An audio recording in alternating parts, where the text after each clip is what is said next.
आज के वीडियो में आप सभी लोगों को परासरण अथवा ऑस्मोसिस को चित्र और उदाहरण सहित आसान भाषा में समझाएंगे। ये टॉपिक बोर्ड परीक्षा के लिए बहुत ज़्यादा इम्पोर्टेंट है। चलिए शुरू करते हैं। सबसे पहले परासरण की परिभाषा देख लेते हैं।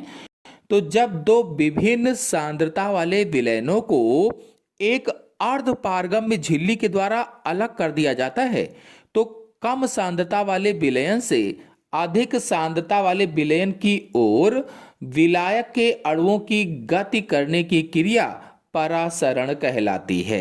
चलिए अब इस परिभाषा को आसान शब्दों में आपको समझाते हैं। देखिए बच्चों, पानी को आजादी पसंद है। वो हमेशा उस तरफ भागता है जहां उसे भीड़ कम लगे और वह खुद ज्यादा हो। बच्चों, कल्पना कीजिए कि एक कमरा है जिसे बीच में से एक ऐसी जाली के द्वारा दो भागों में बांटा गया है जिसमें सिर्फ पानी निकल सकता है, चीनी नहीं। और उस जाली को आप मेम्ब्रेन मान लीजिए। जो जाली है उसे अर्धपारगम्य झिल्ली मान लीजिए। जो परिभाषा में अर्धपारगम्य झिल्ली कही गई है तो उसी जाली को आप मान लीजिए। तो दो भागों में बांट दिया गया है। एक भाग को साइड ए मान लो और दूसरे भाग को साइड बी मान लो। इधर वाले भाग को साइड ए और इधर वाले भाग को साइड बी मान लो। अब उस जाली के एक तरफ यानी साइड ए की तरफ ढेर सारा पानी और बस थोड़ी सी चीनी डाल दीजिए, यानी पानी अधिक हो और चीनी बिल्कुल कम हो। इस तरह से डालिए साइड ए की तरफ। और दूसरी तरफ जो साइड बी है थोड़ा सा पानी डालिए, उधर बिल्कुल थोड़ा सा पानी डालिए और चीनी बहुत ज्यादा डाल दीजिए, ढेर सारी चीनी डाल दीजिए। आप देखिए, मैंने अभी आपको बताया था कि पानी को आजादी पसंद है। वो हमेशा उस तरफ भागेगा जहां उसे भीड़ कम लगे और वह खुद ज्यादा हो जाए।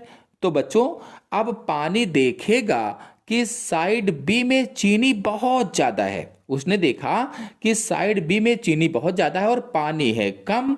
तो पानी जाली के छेद से निकलकर साइड बी की तरफ भागने लगेगा ताकि वह वहां चीनी को गीला कर सके।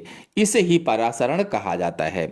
तो अब आपको परिभाषा समझ में आ गई होगी कि परिभाषा में क्या लिखा गया है। जो देखिए इसमें विलायक है वो जल आप मान सकते हैं। अर्धपारगम्य झिल्ली तो वही जो मैंने जाली वाली बताई थी उसको आप मान लीजिए।